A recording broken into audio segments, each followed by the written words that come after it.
তোকে যে ছেলেটা প্রপোজ করেছিল সে ছেলেটা আজকে কলেজে আসবে? ও আমার আগেই এসেছে, দেখ এদিকে ওদিকে আছে। হেই, আর ইউ ব্লাইন্ড? দেখাতে পারো না? গাধা খোদা কাল। এই ও ক্লাসের ফার্স্ট বয় বলে আমাদেরকে এভাবে অপমান করবে? আমি ওটাই ভাবি। আচ্ছা জোসনা, আমি দেখতে খারাপ ওই জন্য কেউ আমাকে সহ্য করতে পারে না? তোরা ভুল বলছিস, ও কোনো মেয়েকে পাত্তা দেয় না। চল। আচ্ছা সালমা, এই কলেজের প্রত্যেকটা ছেলে মেয়েই প্রেম করে, তোর কি প্রেম করতে ইচ্ছে করে না?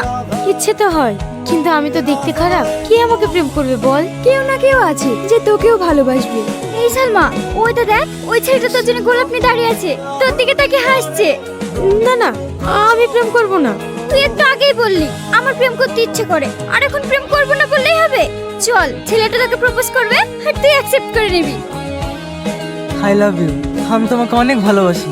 I love you too. দেখলি, বললাম না তোকে, আমাকে কেউ প্রপোজ করবে না। মন খারাপ করিসনি, দেখবি তোর জীবনে এমন একটা রাজপুত্র আসবে যে তোকে অনেক অনেক বেশি ভালোবাসবে। ফালতু বকিস না তো, চল, ক্লাসের টাইম হয়ে যাচ্ছে। বিশ্বাস করো মাম্পি, আমি শুধু তোমাকেই ভালোবাসি, ওটা আমার ফ্রেন্ড। খবরদার মিথ্যে কথা বলবে না, আজ থেকে তোমার সাথে আমার কোনো সম্পর্ক নাই। একবার আমার কথাটা বোঝার চেষ্টা করো। শোনো না, এবারকার মতো আমাকে ক্ষমা করে দাও, আর কোনোদিন ওর সঙ্গে কথা বলবো না। তোর মতো বেঈমানের কোনো ক্ষমা নাই। মাম্পি, মানুষ মাত্রই তো ভুল হয়, এইরকম ভুল আর কখনো হবে না। প্লিজ তুমি আমাকে ক্ষমা করে দাও। সর এখান থেকে। এটা কি হচ্ছে স্যার? পাশে এভাবে বিরক্ত করলে ক্লাস করা যায়? আপনি কিছু বলতে পারছেন না? আমি আবার কি বলবো? এর আগে একটা এমপি চিরকি কান্দর উঠবোস করে দিয়েছিলাম, সেই এমপি আমার বাড়ি গিয়ে সবার সামনে আমাকে কান্দর উঠবোস করে দিয়েছে। সেদিকে আমি প্রতিজ্ঞা করেছি, ক্লাসে যাই হোক না কেন আমি কাউকে কিছু বলবো না, যা বলবো সব ইশারায়। আপনি যেহেতু কিছু বলতে পারবেন না, আমি নিজেই চলে যাচ্ছি।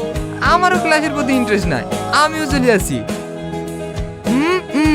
এই তুই নিজেকে কি ভাবিস? তোর কপালে বয়ফ্রেন্ড জুটছে না বলে আমাদের প্রেম দেখে তোর হিংসা হচ্ছে? তুই প্রেম করলে না আমার হিংসা হবে কেন? ক্লাসের জায়গায় ক্লাস করবি, প্রেম করার জায়গায় প্রেম করবি, তোদের জন্য আমাদের ডিস্টার্ব হয়। ও, তুমি একাই ব্রিলিয়ান্ট স্টুডেন্ট, তুই একা ক্লাস করিস? ক্লাসের ফার্স্ট বয় তো টনি, কই ওর তো কোনো অসুবিধা হয় না, তোর কেন এত অসুবিধা হয়? কার কি সমস্যা হচ্ছে কি হচ্ছে না সেটা দেখে আমার লাভ নেই, আমার সমস্যা হয়েছে তাই আমি জানিছি। এই গাইয়া, তোর কি সমস্যা রে? বেশি ভাব নিবি না, না হলে কলেজে আসে বন্ধ করে দেবো। কলেজ কারো বাপের না, তাই আমার আশা বন্ধ করবো। কি, তুই আমার বাপ তুলে কথা বললি? এই শাকিল, মেয়েদেরকে হাত তুলবি না। এটা মানুষ নাকি অন্যের ঝামেলা নিজের গায়ে জড়িয়ে নাই? কি দরকার ছিল ওদের নামে দুনাম করা? যে যা করছে করুক না। এই চল, ক্লাসে চল। গাধা কথা কার। কি রে সালমা, আজকে ঘরে না বসে উপরে বই নিয়ে বসেছি যে? কেন যে উপরে পড়তে বসেছি বস বলছি। হ্যাঁ এবার বল। জানিস, অনেকদিন ধরে আমাকে একজন চিঠি দিচ্ছে। এই তুই কি বলছিস রে? তুই যে বলতে তোর চেহারা ভালো না, তোকে কেউ প্রপোজ করবে না। আমি জানতাম তোর জীবনে কেউ না কেউ আসবে। ছেলেটা কে রে? জানি না। জানি না মানে?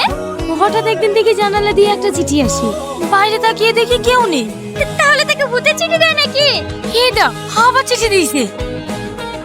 এই কাউকে তো দেখতে পাসনি, চিঠিটা কে দিল? এই ওই দেখ একটা ছেলে যাচ্ছে, ওই ছেলেটা দিল না তো? এই ও তো আমাদের কলেজে পড়ে, ছেলেটার নাম কি বেশ? হ্যাঁ, সামাদ না? রাইট, এবার বুঝতে পেরেছি, ওই সামাদই তোকে চিঠি দেয়। ওরা এভাবে চুরি করে প্রেম করার কি দরকার? থাম, কাল ওর কলেজে কি হয়েছে? না না, তুই কিছু বলতে যাস না, সেরকম হলে আমি ওর সাথে কথা বলে নেব। ঠিক আছে, যেটা ভালো বুঝিস সেটা করিস। এবার চিঠিটা তো খোল, দেখি তোর পাগল প্রেমিক কি লিখেছে। তুমি যেমন তাতেই তুমি সুন্দর, যদি সুযোগ পাই আমার চোখ দিয়ে দেখাবো কত সুন্দর।